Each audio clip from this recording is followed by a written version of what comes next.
thoughts I can't recall. Quest to find just what I need. But all I have is on my shoulders. It's getting clearer, yeah.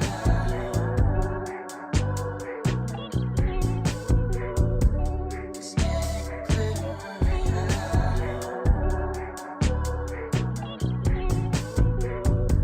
It's getting clearer, yeah.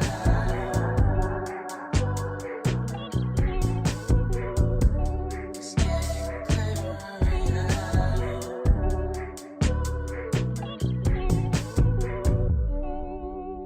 Let's play pretend, babe. I promise I won't cheat you. This moment lasts forever. Let's give all of our redo. Let's play pretend, babe. I promise I won't cheat you. This moment lasts forever. Let's give all of our redo.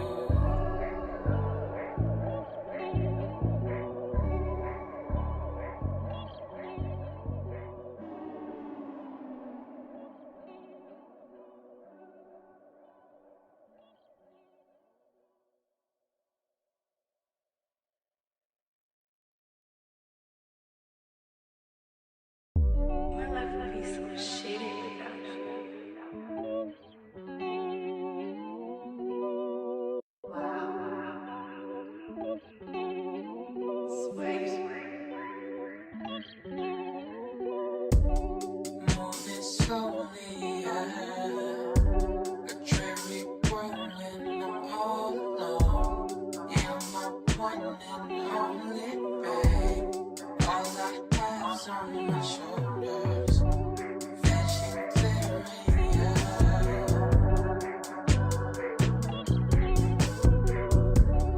Vision clearing, yeah.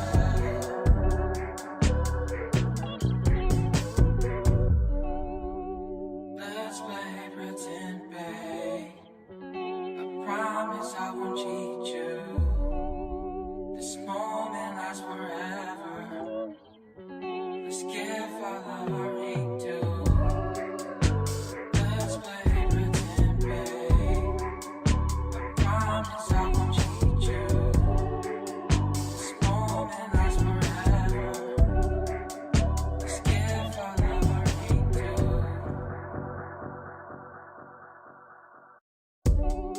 In the valley, yeah. Tracing thoughts I can't recall. Quest to find just what I need. But all I have is on my shoulders.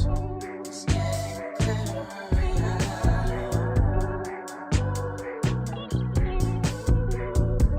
It's getting clearer, yeah.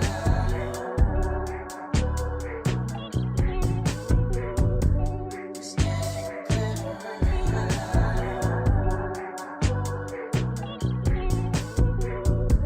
It's getting clearer, yeah.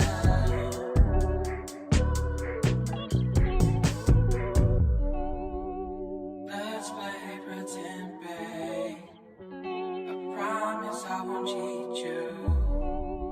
This moment lasts forever. Is it wrong that I got no motive? It's been so long that I can write it up. I can feel no water. Is this a bad dream? Feeling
Am I wrong for trying to take notice? Is it wrong that I gave enough? Is it wrong that I got the motive? It's been so long that I can write it up. I can feel the water. Is this that you're feeling almost done as time must be my God, can't take no more. I can feel the water. Is this that you're feeling almost done as time must be my God, can't take no more. Take no more. Take no more. Take no more. Take no more. I've been so down and out. I've been trying to find a way out. I've been so down and out. I've been trying to find a way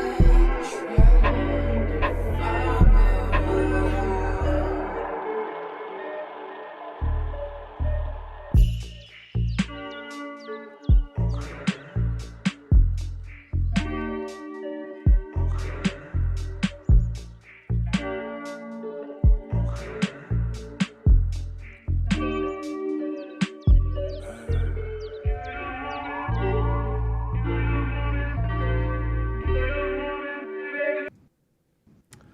All right, we are live.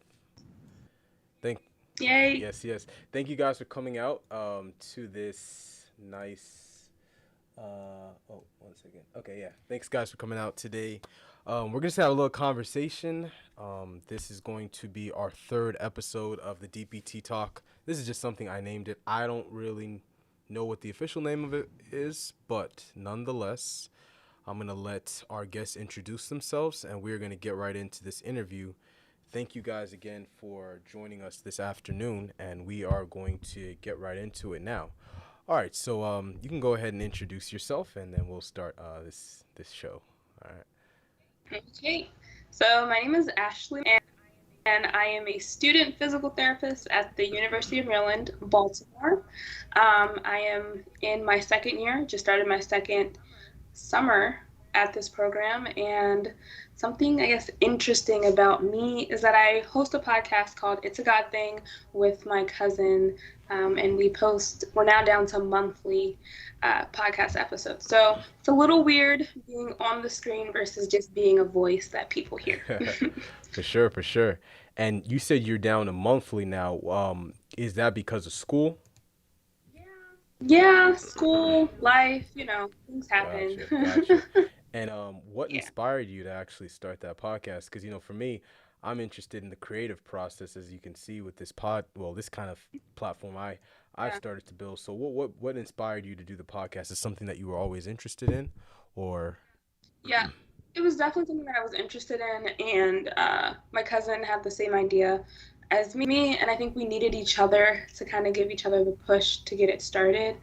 And then, I don't know, we've always kind of, at least in church, the idea of having stars in your crown and leading people to Christ.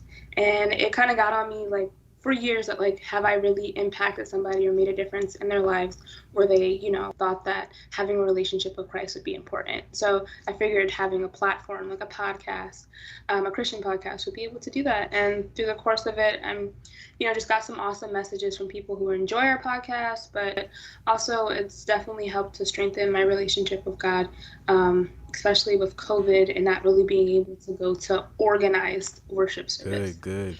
Hey, audience, guys, we're going to call her Pastor Ash, okay? She's coming to Oh, preach a word right. tonight. All right, that's good. That's good. So, your podcast. I know you said you were talking about, religion, I guess, and spirituality. So, is that the main Mhm. content of the podcast, or what are some other things you might Um, discuss with that podcast? pretty, pretty much the main content of the podcast. I mean, we have touched on topics like comparison, relationships. We did a podcast on like abstinence and celibacy. So different ideas like that. But generally, still taking it from like a Christian perspective. Gotcha, gotcha. Okay, interesting. All right, so we might Hmm. have to come bring her back on to get her own episode and just kind of talk a little bit about that podcast. I'd be interested. So, Ashley, go ahead and you already tell us your name, but you can go ahead and just tell us your Yes. age, the current school you're going to, and just something. The podcast is one thing that you told us, but what's something else unique about yourself that the audience might want to know? Wow. Okay. So I'm 25. I just turned 25 in June. And like I said before, I'm attending University of Maryland Baltimore. So it's the campus that is across from the medical center. Something interesting. You're really putting me on the spot. Like I came up with this idea. I'm just gonna see the podcast, and it's gonna be fine. I guess I love elephants. Is that You said something? elephants? Oh, Yeah, I love elephants. Love, love, love elephants. So my grandmother, she was a big elephant person. So kind of in remembrance of her. interesting. Have you ever seen one in real life? I haven't, but that's the goal. I want to go to Thailand and do the whole elephant experience. Okay, guys. So she's gonna be riding elephants when she finishes PT school. Cool, cool, cool. So is it true that this is random? Is it true that elephants have like they supposedly have like a really good memory, or is that just something that people say? So I don't. I believe it's true. Okay. Not don't quote me on it, but I believe it's true. I'm gonna throw like I guess it's an it depends on the elephant quest thing. How do you test the elephant's Uh, memory? The world may never know. Interesting. Okay, Mhm. so good. Elephants, she's and you said you're 24, 25, excuse 25. me, 25, Yep. Yep. and Ashley. So cool. All right, so coming into physical therapy, University of Baltimore, Maryland, all right?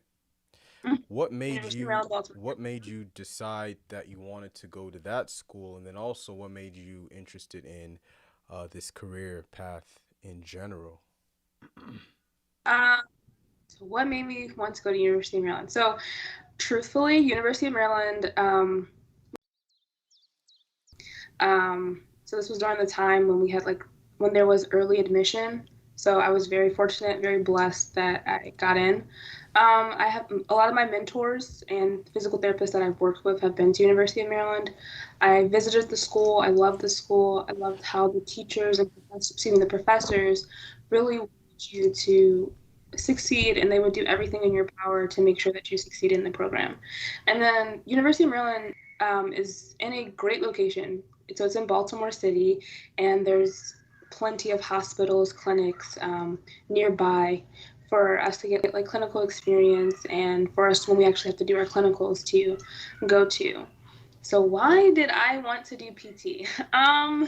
So something my dad suggested actually when I was in high school. Okay. He suggested it, and I just so it was really between like becoming an athletic trainer or doing PT. Like nursing was in there, being a PA was in there at one point in time, but I just kept coming back to PT and just through my I guess my work experience. So before I went to PT school, I took a gap 2 years ish. Yeah, about 2 years. I took a gap 2 years, and I worked as a tech, and I was able to work as a tech in outpatient as well as inpatient, and just to see people progress from whether it's after a stroke to now being able to do something such as simple as like walking or transferring or being able to play catch with their grandchild or pick up their grandchild, something like that. Like it was really inspiring. And then also as physical therapists, we're some of the healthcare professionals that spend the most time with our patients and actually get to know our patients and can actually pay attention to them. Not knocking on doctors or physicians assistants or anybody else, but sometimes they're so busy that they're just in and out, in and out, Right. in and out. And as a PT, you get to actually build a relationship and a rapport and actually hear the patient. So that's kind of what did it for me. Gotcha. So I hear that you said your dad kind of suggested that. Mm-hmm. Would you say that he has a pretty good influence on you? And one, and then two, why do you think he suggested that field in particular versus, let's say, nursing? Because that's a branch of PT, or a medical school, or PA school, or whatever. What? Why did he specifically choose physical therapy, or suggest rather physical therapy? So my dad is from Jamaica. And the one thing that he told me and my brothers growing up was, I don't care what you get a degree in, you're just going to get a degree in something, like you're going to Okay. college. And that was kind of his thing in his push for us to go to college. Sure. We like share a love, not like soccer, but of like actual American football. And I think it was like a player might have gotten injured or hurt. And so his nickname for me is Sugar. And he was like, Sugar, like you could be like down there on the field, like helping out. And I was like, yeah, maybe I could do that. So this was like at the time that I was thinking about athletic training and stuff like that. But even when I was struggling in college to kind of find my footing and find my way, he would often like, he wouldn't tell me, but he would kind of say it. And he'd just be like, you're going to do PT, or like, yeah, I knew you were going to go to physical therapy school. I don't know why you were just delaying the inevitable kind of thing. And so, yeah, he has a big influence on my life because where he came from nothing. And to where he is now is just very awe-inspiring. And yeah, so I want to make him, like, this degree isn't, I always say it all the time, it's really not just for me, it's for him as well. And it's for him and my mom as well, from people who kind of came from nothing and now they can say, in 2023 that they have, my daughter's a doctor, Okay. so. Okay. So now you actually brought up an interesting point, because I interviewed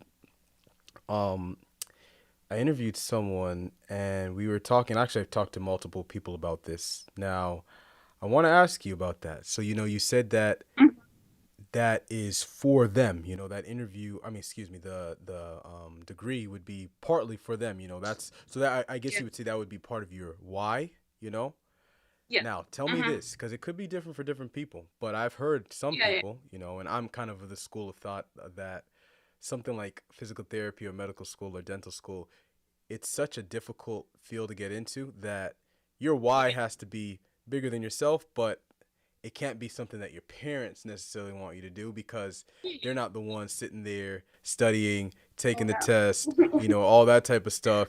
Because I've seen it, like when I was in the bio department at my undergrad, there were a lot of kids that parents wanted them to do medical school. That was a big thing. Be a doctor, be a dentist, Would you say that you find that your why, even them wanting you to do it, is strong enough? And would you say that's sustainable?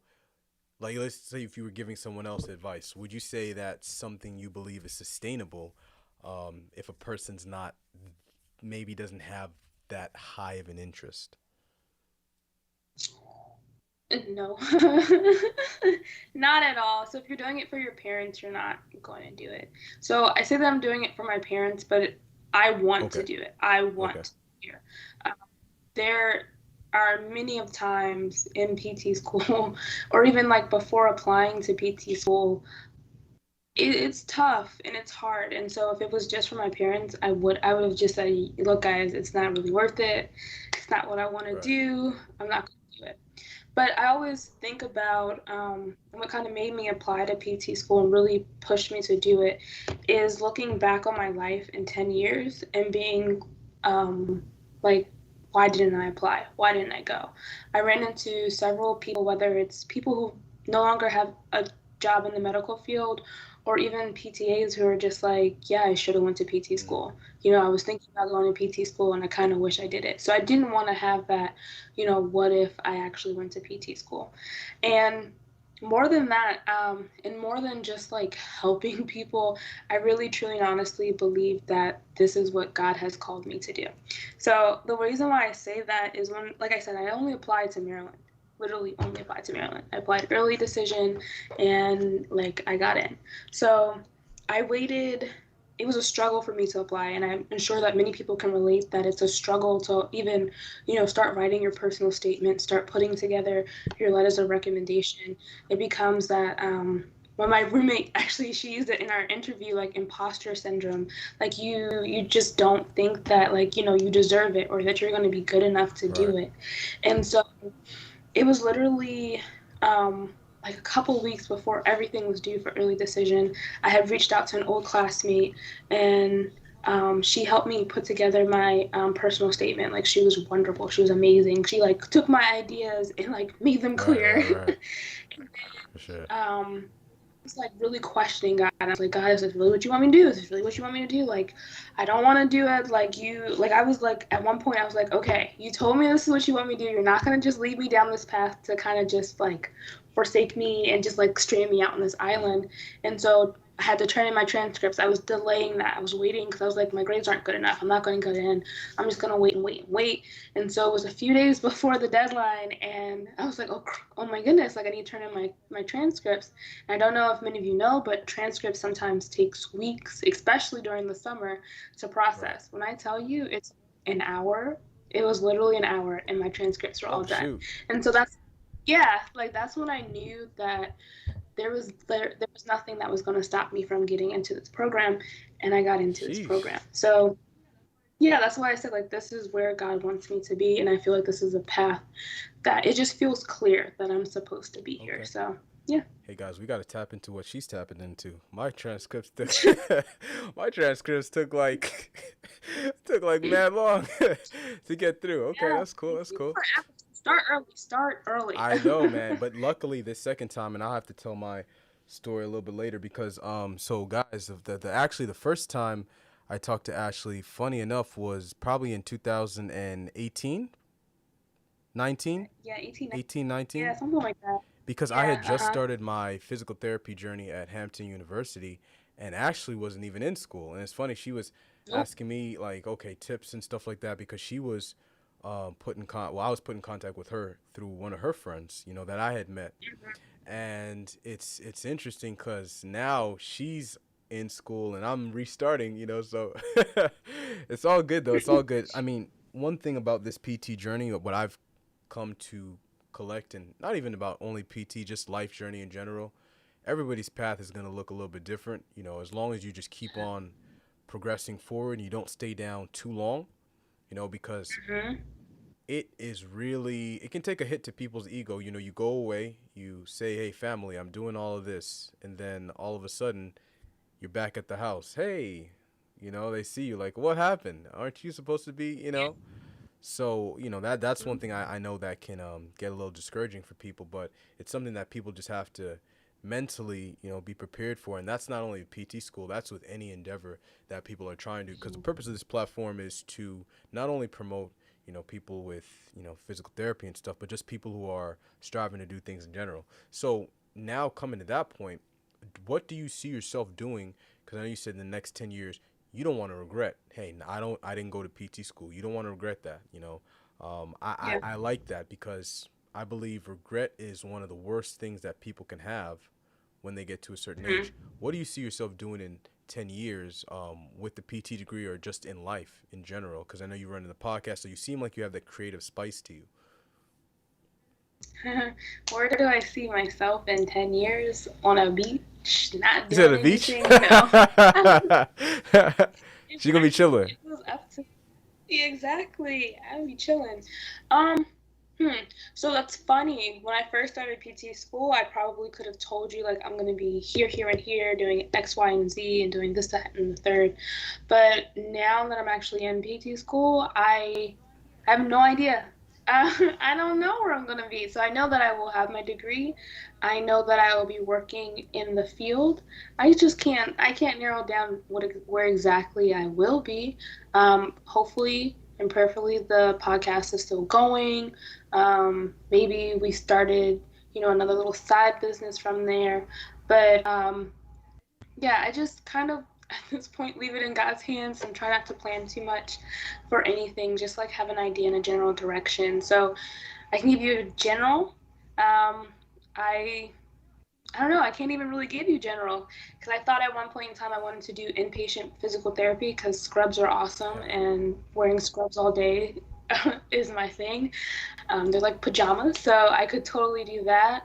But then there's also a part of me who's like, okay, maybe I need to challenge myself more, and maybe I would be an outpatient, really putting together the puzzle pieces and trying to figure out why this back patient is presenting different from another back patient, or why my amputee patient isn't, getting the gait pattern that they're For supposed sure. to. So, For sure. and then I also could be, in an inpatient hospital with a patient who just, a 20-something-year-old who just suffered this debilitating accident or something Right. like that. Or I could be traveling. I don't know. So there's just so many different options. That's what I like about PT, where I could be. But I just know that this is where I'm supposed to be. And hopefully in the next year or two, things start to kind of become a clearer picture um, of where it needs to be. Gotcha. Yeah, and I like what you're doing because when I ask a lot of times people think, it's like, oh, an acute care setting or outpatient, whatever. But I like that you actually mentioned, you said, hey, I don't know where the podcast is going to be. So let's go down that rabbit hole since we're already here. Uh-huh. Oh, we're going to, Is this okay. something, because I checked it out. I listened to the episode. It was a relationship episode with the pastor, that Ah, girl pastor. It, okay. Yeah, yeah, yeah, yeah. yeah. Uh-huh. So I was looking at that and I said, okay, okay. When I saw your setup, because I'm one of the I'm a person who I believe if you do something, you know, it might not be at the highest level when you start it, but do it as best as you Yeah, possibly can. I yeah, know there's people who have a different train of thought, is build a plane as you fly it, and that's cool. yeah, But I believe that if you have the opportunity to get something solid together, for example, like invest and then produce something quality so people feel like they have it because it's an experience, especially with podcasting and yeah. stuff like that. So how do you want to scale your podcast, and what would you say, because I know you talked about it being religion and relationships, but what would you say your target audience for that podcast would be if you started to scale it? Start to scale it. I would say Christian young men and women, probably like young adult age, maybe between the ages of, what's what, 18 and like 30. 18 to 30. So maybe talk. So the 35 get left out. I didn't want it to be like church. You know how they do the 18 to 35? Yeah, I'm like, okay, I guess you can put those people Okay. together. I don't know. It's just something different from when you're like Yeah. 18 to definitely 35. But really tackling issues that face young adults. So whether it's school, whether it's finance, whether it's employment, whether it's starting a family, raising kids, like all these issues kind of affect that generation, that age gap right there. So really fine tuning it and tailoring it to that. Maybe it is becoming more so of like a Christian podcast type blog kind of page and really offering advice in that nature. But I don't know. I really don't know. Right. I need to really like you're making me think to sit down and really kind of think about the direction that my cousin and I would like the podcast to Yeah. go in. Yeah, for sure. Because that's one thing. Like when I look at, of course, anything that you're trying to make, and I know we're probably going a little direction here, but I like it because here's the thing, guys. Mhm. There are people have interests outside of just physical therapy, and I believe that we're spending, you're spending a lot of money. You're getting into debt for this. You don't get Cool. to certain financial freedoms by just going working a 9 to 5, unless you just work and then save everything.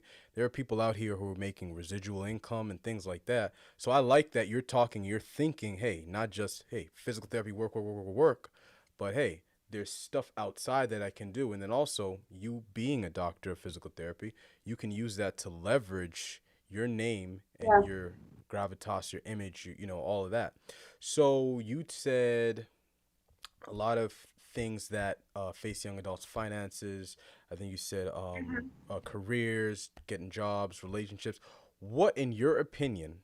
Okay, so you're 25. Mhm. So Yep. I will give a range here, and we're totally going off, but I like this. So between the ages of 20 and I would say 30, what would you say the biggest challenge that you believe people, whether it's professional people, you know, young people in school, graduate people, whatever, what would you say some of the biggest challenges people in this time period, if you want to say, face when it comes to just life in general, in your opinion? In my opinion, it's, you know how when you were a kid you wanted to grow up, Yep. and like you just kept like, I want to grow up, I want to grow up, I want to grow up, I want it to happen quickly, I want it to happen, and then like you get to an adult and you're like, okay, this isn't really what it's all cracked up to be. Mm-hmm. And so I think the age of like 20 to like 30, it's this idea of like moving fast, and that you need to be, you know, at a certain place or a certain point in time, and then comparing yourself to Oh others. yeah. And so social media is Oh, great talk device, to him. Talk to him. I but told you she gonna preach tonight. it's also like this thing that can be very just negative, honestly, because now for our generation, we're faced with so many images and videos and just everything of like people who are like, yeah, I'm 19 years old and I own 3 businesses and I own my Oh house and man. my car. And then Oof. you're like, okay, I'm 25 and like I'm in debt and I don't own my business and I don't have this, that, and the third. And so it's just this idea that you need to like hurry up and just kind of get there. And instead of enjoying the journey that takes to get there. So like as a kid, you're like, yeah, I'm gonna get there, and it's gonna be this, that, and the third, and then you're there, and it's like it's not really like that. And it's a journey, like you mentioned before, everybody's path is different, and I think realizing that at a very young age and understanding that you're the adulthood that you probably envision as a child isn't gonna happen. Because at 25, when I was a kid, I think I thought I'd be done with PT school, I'd Right. be married, I would have Right. babies by now, like you know, all Of these course. ideas of what you thought was going to happen. And so we're just moving so fast in this generation to like kind of hurry up and do it, instead of really just enjoying and be like, hey, it's not for me right now, but it doesn't mean it won't be for me 5 years from now. Gotcha. And something my dad would say is like, it doesn't matter how long it took you. And he would use the example of like my aunt. She's a nurse now, and she started as like a nursing aide, and then she moved up to like an LPN, Sure. and then she finally moved to an RN. And no one can take that from you. So Right. whether or not you get that degree when you're 20 or when you're 40, Mm-hmm. or whether you get that house when you're 19 or you're 25 or whatever, like it's your house, it's your degree, you own it and you have it. And so understanding that we don't have to move so fast all the time, and we can just take our time, go through life. So I'm hoping that I'm going to take some of the advice that I'm offering to other people as well, and just understand that like it is our own journey. Because like you said, PT can't just be it all. And I do have several classmates that are entrepreneurs, whether it's having like their own side businesses, doing like music at weddings, For or being sure. personal trainers, or like owning their own like clothing line and stuff like that. So they're all entrepreneurs doing stuff. And so for me, sometimes I'm like, okay, am I doing enough with this podcast? So I need to do a little bit more. But it all will come with time, and it's all going to work itself out. Right. So, yeah. So, would you consider yourself a creative? I think I don't know. Like I like to be creative at times. I can be really kind of artsy and get into it. Yeah. So like a lot of the aesthetics of like our Instagram page and stuff like that I do. But so my cousin's name is Sharitha. So Sharitha is the one who kind of like puts together like all the audio and stuff like that. Okay. So that's her domain. So I have no idea what she does when she's like splicing it all together and Gotcha. making it sound, So creative in some aspects. But you like to create, though, in general. Like you like to create. I like to create things. Yeah. Okay. Mhm. So, this is my question, because I remember the first time we chatted a couple years ago. You know, I'm looking at it, and I was, this mentality that is funny. This is 2018. You know, it's finally starting to come to fruition. But I'm gonna be honest, and you tell me your opinion on this. But I would consider myself a creative, but it's a creative that's fueled when I'm in isolation. So I was living by myself, and this is the first time I've ever lived by myself. I've always had a roommate, or I'm one of four children. So Yeah. I'm always used to having people around me. Man, that isolation hit me. it's like my mind started fishing for things to do. And I'm going to be Yeah. honest, a lot of these ideas, I get in these, it's weird kind of like manic phases where it's like, maybe it's not manic, but it's like these phases where I am literally creating. And I'm going to be honest, school goes out the window. School goes out the window. Anything that I need to be doing just goes out the window. And I had to really get to a point where I was like, kind of controlling that because I'm in PT school. I have a test, but I'm sitting over here working frivolous, like viciously on some type of idea that just came into my mind, right? So, how Yeah. would you say, what would you say in physical therapy school? How would you, what advice or how do you personally balance that creative itch that might come up sometimes and the obligations that Mm-hmm. you have right in front of you? Because you still got to study, you still got to do stuff. And whether it's Yeah. podcasting or whatever, this stuff we know that it takes time. So, how do you kind of Yeah. manage that? So I was very fortunate. So to be the COVID class Okay. or this class that started during COVID. So we were online for our first pretty much year. We were online. So a lot of our lectures and a lot of our classes and stuff like that were online. So that's kind of when the podcast started as well. And so I had a lot of time, especially like pay attention to your lectures, guys. They're very important to get it at first. But when you're in lecture and sometimes lectures like, go on forever and I just need like a break, that's when I was, I would doodle or jot down an idea or work on like, something for the podcast on Canva or something Right. like that while having the lecture play in the background. Um, but I just feel like as of late, the podcast has definitely taken a backseat. Like you said before, like we're investing in this education, and so I can't afford to mess it up. Right. So that's kind of something that I think of. Like yes, I like the podcast. Yes, I do that, but I'm also a student first, and so at the end of the day, even if the podcast is uber successful, I still have to pay back this money that I took out already. So I kind of need to have something stable. And it's just really a balance of time.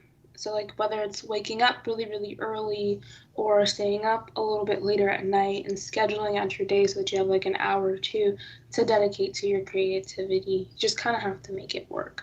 But like I said, as of late, the podcast has really taken kind of a back burner as school kind of ramped up and got a little bit more involved. So I can't really, when things go back to normal in the fall, I don't know what's going to happen.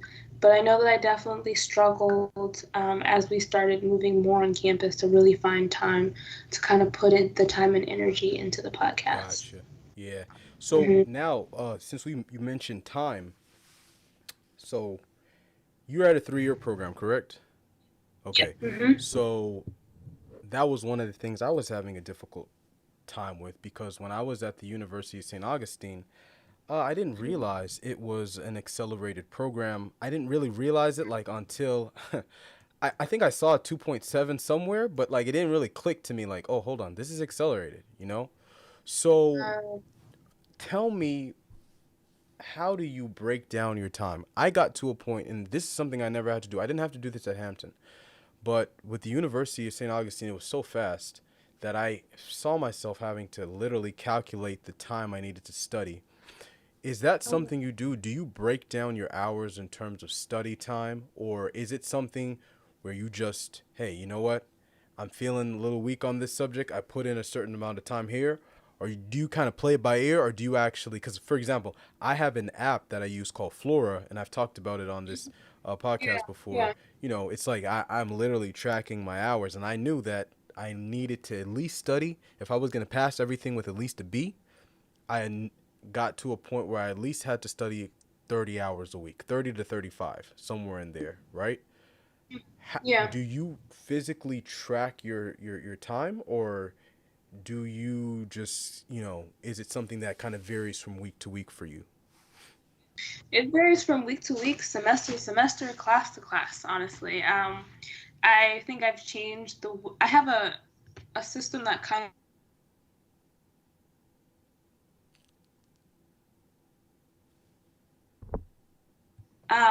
Generally, if I'm being good and I'm like on top of my stuff, I try to study at least 2 to 4 hours a day, and making sure that I go over all of the material like I give myself a 24-hour window to make sure that I go over all of the material so that it doesn't pile up and become a lot, especially when it's test time.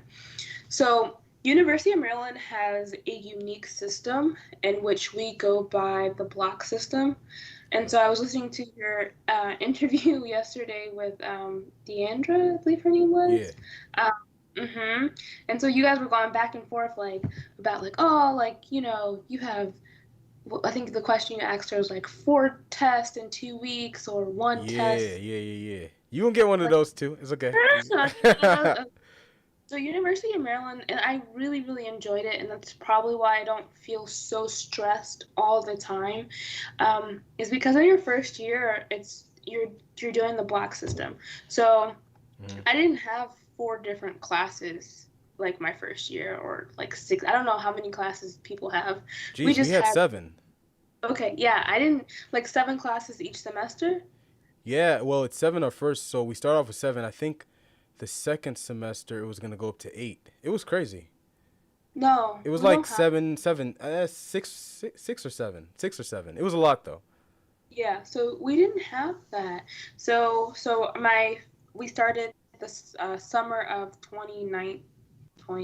Yeah, 2020. So May 2020 Uh-huh. we started, and so from May 2020 to the end of July Right. was BS1, and so it's one gigantic class that included. We were supposed to have cadaver, but of course COVID, no cadaver, so Uh-huh. we dissected complete anatomy. So we had osteology, embryology, and functional anatomy and dissection all together in that block. So that did mean that Oh. so I was in class from like 8 to 5, but I only had one test to worry about. Right. And so so we would have like one test, maybe, man, BS1 was so long ago. Maybe like I believe sometimes it was like every 2 weeks, or like, or I think it was a lot of tests. It was a fast Right. class. It Right. just moved really fast. And then from there we have like professional issues, which kind of self-explanatory, professional issues. And then BS2 we took, so again this is like one class, like cell and muscle biology, physiology, pathology, neurology, neuroanatomy, human development, pharmacology, and introduction to test and measurements. And so there would be different professors that would teach it, but at the end of the day, we just had to worry about one test. So, and that class went kind of fast as well. I think there was like 7 tests in that block or something like that, and that was from August to December. Yeah, August to December was BS2. So that's why when like studying was easy, because I knew that there was only one test that I had to worry about, Right. and generally based on like the lectures, I think it was three questions per like hour. So if a lecturer lectured for 3 hours, my math is correct, it would have been like 9 questions or Wow. something like that. Yeah. Interesting. So like our tests were like long. They got long. I think the longest test we had was like 120 something questions, but that wasn't until like BS3, which was like more of like a gait analysis and more tested measures and all that other stuff that we learned in BS3. So yeah, so that's why I feel like it was just easier to plan out and to study. Yeah, you got used to like, oh yeah, this is definitely this professor's question, or this is definitely that professor's question. And you could kind of pick that up, and you could kind of pick out. It's definitely hard to discern what's important versus what's not important Right. all the time, but it just made it easier. Like, yes, our days are longer, so we could be in class from 8 to 5 or 9 to 4 or something Right. like that. But I only had to worry about one test, and I didn't have to worry about like, oh, I have this test for this class that day, or this test for this class that day. Well, I have Phew. enough time to study. Yeah. So, And is so that yeah, something? Sorry to cut you, but is that something you actually considered before going into PT school, or is it just happened to be, hey, you like the school and that's kind of what they were on? I yeah, it was not something I considered. This is something that they were Right. doing, and it's, Just I guess, worked for you.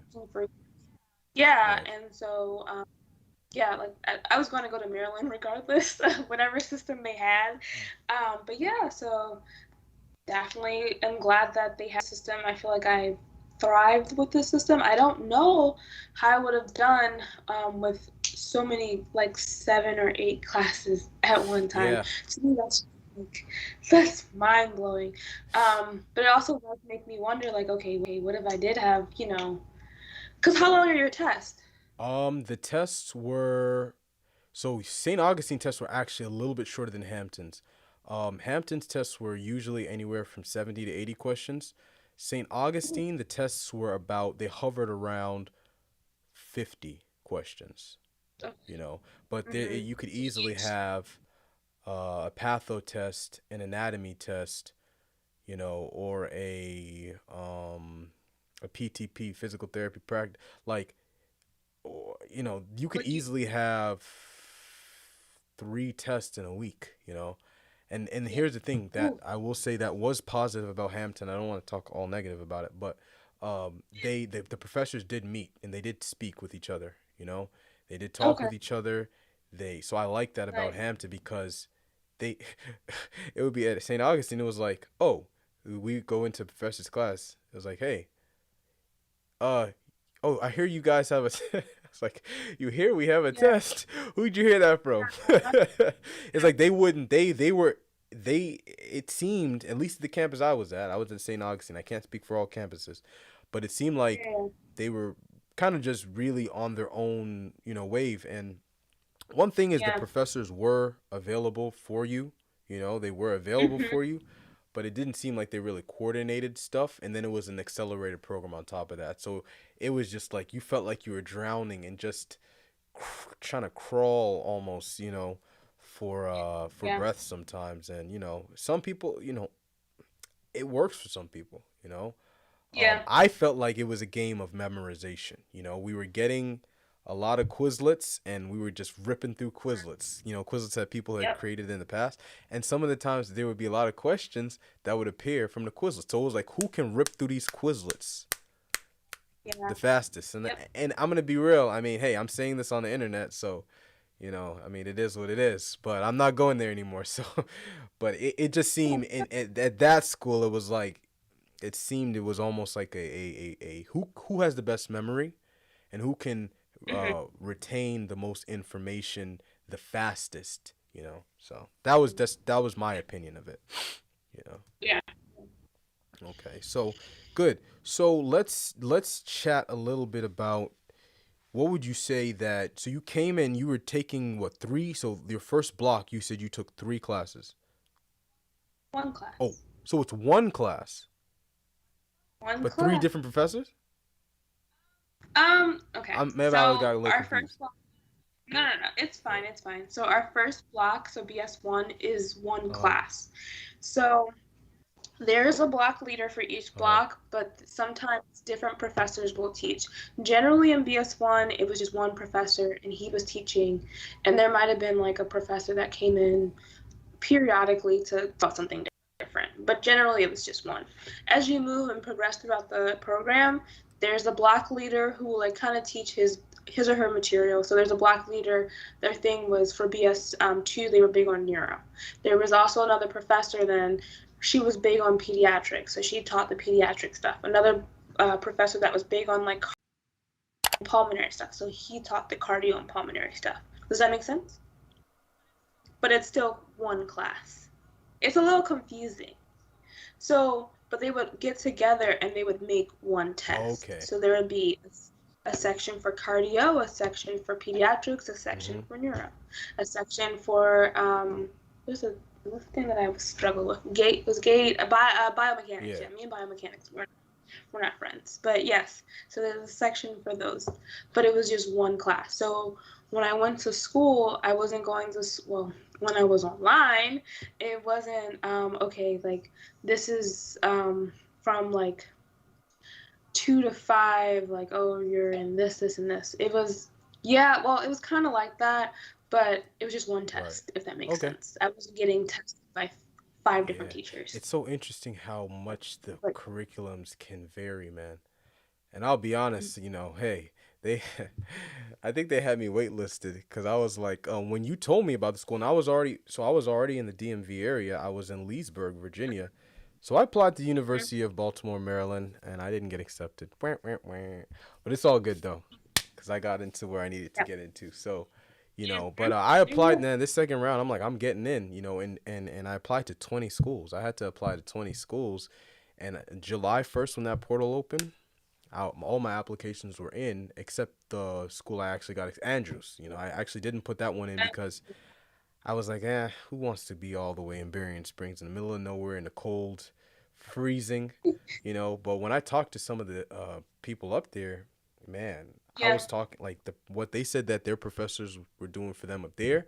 I said, okay, you're not gonna Yeah. get this at a So, you're not gonna get this at a public university. It's just oh, okay. yeah, Yeah. calling you up to study, praying with you, calling you up to study for a quiz together, finding your number because you got lower grades. I was like, okay, that's a bit much. I don't need personally, because I've been at these other schools, I don't need all that, but to Hmm. know that they're that willing to do that, it's like, yo, okay, that's interesting, man. That's Yeah. interesting. Okay, cool. So, what would you say mentally, because you took 2 years off, right? What would you say Yeah. mentally, right? That biggest shift that you had to make once you started a program as intense as physical therapy, and then was it as hard as you expected? Was it about the same, or was it like more?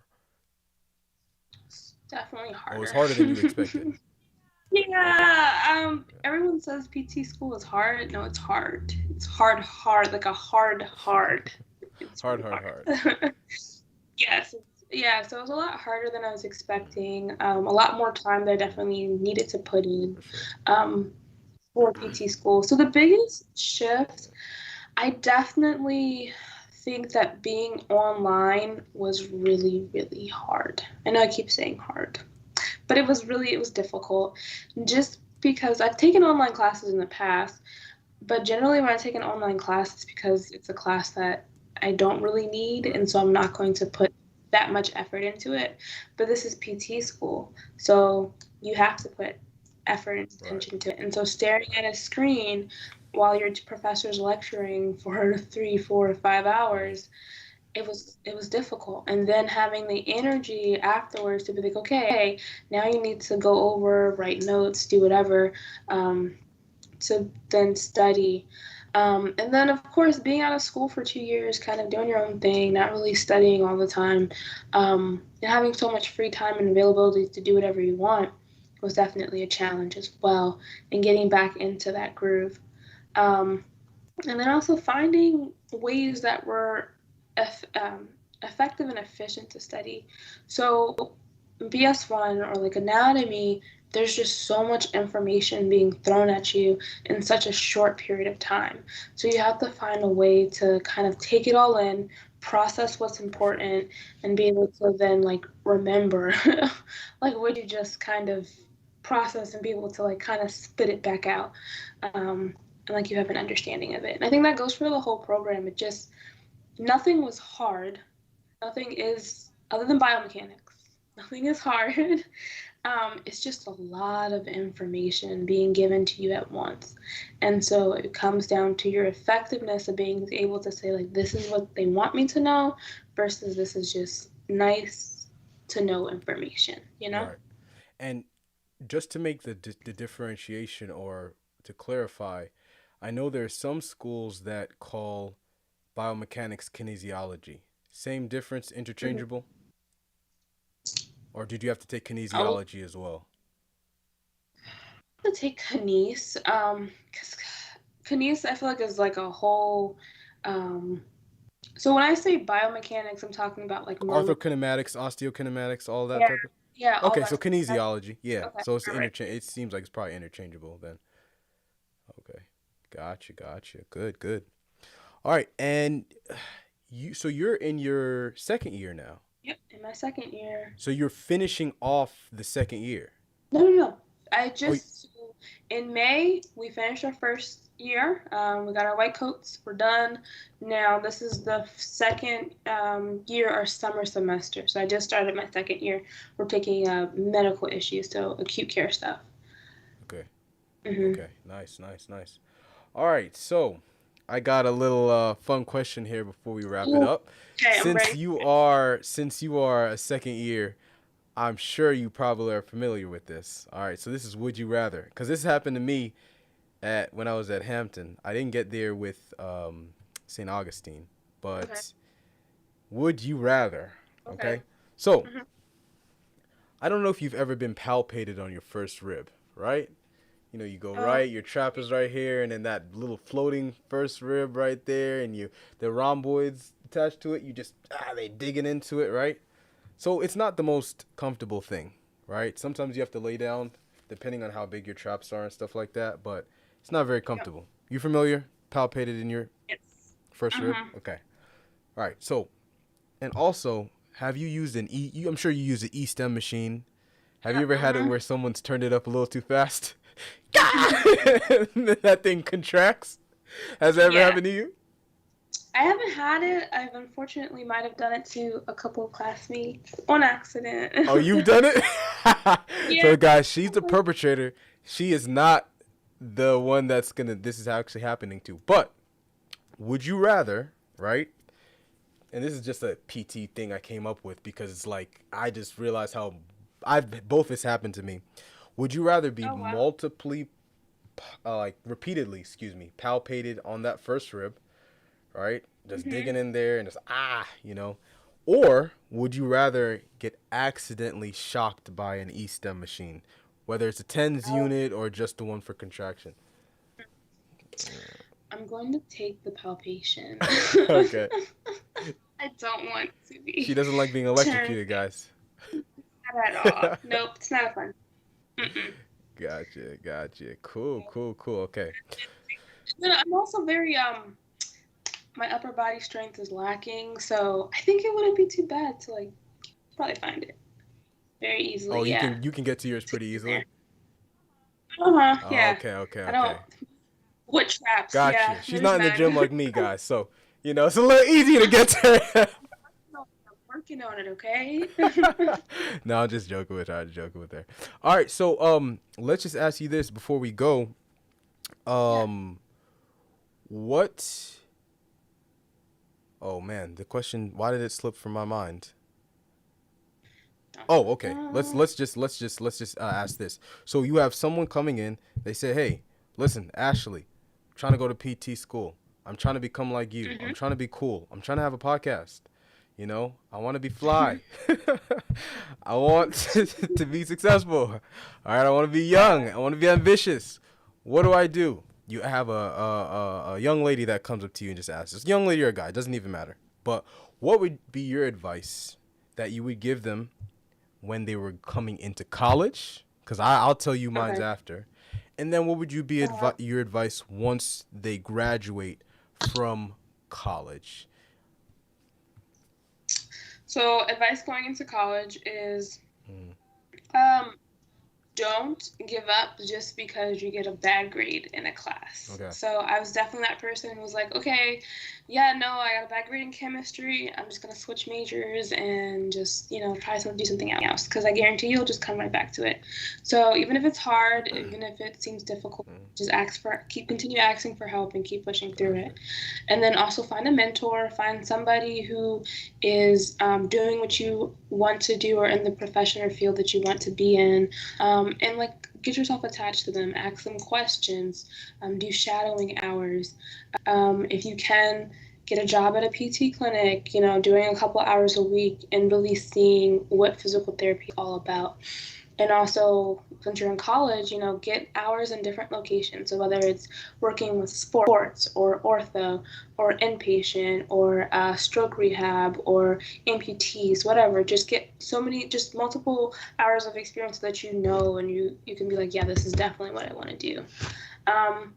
And then also just apply. I think the hardest thing for a lot of people is the actual application process. Right. And so many people are just weeded out by the application process that probably would be great and fantastic PTs, but they're just kind of intimidated by it. So whether it's, especially when you're in college, there's probably a pre-PT program. Get involved with that and find like-minded people and kind of work through everything together. And also don't, I can only say this for me, but like don't worry about your GRE scores because nobody's gonna ask about it once you're in the program. So just do well, but don't stress about it. But once you're in the program, Try to meet the minimums, you know. yeah, definitely try to be minimums, but don't stress yourself about it Right. because nobody cares too much about it after you're already here. So once you've gotten into the program, I would say like find a group of people. If that's how you study, and even if it isn't how you study, just find a group of people that you can relate to, even if you guys aren't studying, but just to vent to or just to kind of confide in and be like and ask questions and make sure that you're kind of on the right page, or if you're struggling mentally with something or just going through a rough patch, you have people to lean on. University of Maryland's program is really nice in which they assign bigs and littles. So it's a first year student is assigned to a second year student. So my big was amazing. She was awesome. Well, she is amazing. She is awesome. She's I still love here, Lindsay guys. so She's much. not dead. Yeah, she's still here. Third year student and doing awesome in her clinical experience, but she was definitely able to give me insight into like my future classes and being like, hey, like this is what I recommend, this is, what you should kind of do, this is how you should study for this class, this is what I found to be effective, which is definitely very helpful. So having a community around you to kind of succeed, and then also look for help. If you don't understand something, if something isn't clear, ask questions. Be like, this is not making sense. At the end of the day, you're paying for this. You don't want to fail because you were too afraid to ask a question that you could have gotten clarification on. Gotcha. And no question is dumb, no question is stupid. They want to help you. At least in my program, it's an open door. They want to help you, they want to see you succeed. So this would be my advice. Cool. Yeah, and I'm going to piggyback on what she said. In college, I would definitely say coming in, especially if you have a little bit of a more difficult major, like I had a biology major. I graduated with a 3.25. By the time I put everything into PTcast, and I'm very open about this, I had a 3.1, right? And I've overall, through Hampton and other schools, I've gotten into 5 PT schools in general, right? That's applying to 26 schools. From the first time I applied to 6, second time I applied to 20. So I believe having those letters of recommendation, I personally believe I had some fire recommendations. I waive my right to look at them, but I do believe that because of my recommendations and then also some of my personal statements and my hours, I do believe that made a difference. So make sure when you get to college, it's not about just necessarily getting the good grades. I had an English teacher that I just connected with. Some of this stuff doesn't necessarily have to be, you don't have to force let's say what is it, force connections with professors. There might be some professors that their personalities just don't mesh with you. However, right, what I would say is these are going to be some of the people. Like I had a professor, Miss Wright. I did well in her class and we just connected. I liked writing too. I blog and stuff like that, so she gave me a really good recommendation. The chair of my department, Dr. Gulo, wrote me a really good recommendation. I had a physical therapist who was kind of like a friend of the family that I shadowed. Really good recommendation. I had another one that I shadowed at a local clinic. She gave me a really good recommendation, and I know they were solid. So I got 4. I did kind of above 2 physical therapists, 1 English teacher, and then I did a chair of my department. So a chair of my department, I mean, that's pretty big, So I would say really make sure you get those recommendations. Get some good recommendations, because I didn't graduate. I'm not like some people graduating with a 3.5 and 3.7 and all that type of stuff, and I got into, like I said, I got into 5 schools, and like I said, this is my second time, well, third time, but I only applied 2 rounds. So I got into a couple schools, and all you need is really one. Hopefully the one that you choose is a good one, but all you need is one. And then once you get into PT school, what I would say is, my dad used to say something. He says a saying. He said, all distractions are equal, right? So whether it's something that could be productive, like, even though I looked at my podcast like, yeah, this is a productive thing, it's something I'm working for the future, it's still a Mhm. distraction, you know, so you have Mhm. to learn how to kind of mitigate that. And then also, whether it's, you know, too much social media, which for me, I just got rid of social media. I knew I can't handle that. I can't handle having these ideas and social media. So I'm Yeah. very inactive on social media outside of YouTube. I pretty much stay away from social media. And also, got to manage your relationships, because those things, anything, whether it's family or personal relationships, they can really take a toll on you, depending on who you are. But when you're going into programs like these, you just gotta be laser focused. So I would just say, make sure you pay attention to the distractions that you have. And yeah, that's pretty much it. We'll keep on dropping some gems. I'm gonna let Ashley finish it out, give her last words. I'm gonna let her shout out. I already have all of her contact information, guys, in the description. I got her podcast, I got her personal Instagram. I think she sent, I think I have her email as well. No, or it might have just been the two podcasts. But anyway, you can contact her. Everything's down there. I want her to shout out her podcast again, and I'll give her the last words. And we'll probably have to do something in terms of just collabing, because I like what you're doing with that podcast. So yeah, yeah, Great. yeah. Yeah, would love to collab. Yes, most definitely. So, my podcast or podcast I have with my cousin, it's a God Thing podcast. So on Instagram, it's at underscore it's a God Thing podcast, or is it the podcast? I think it's in the bio though. You can Yeah. find that. Cool, cool, cool. Yeah. All right, and that wraps it up. We are out. Thank you so much, Ashley, for joining me tonight. Oh, And thank you we, for having me. Fun. Yeah. yes, ma'am. Yes, ma'am. And we are out.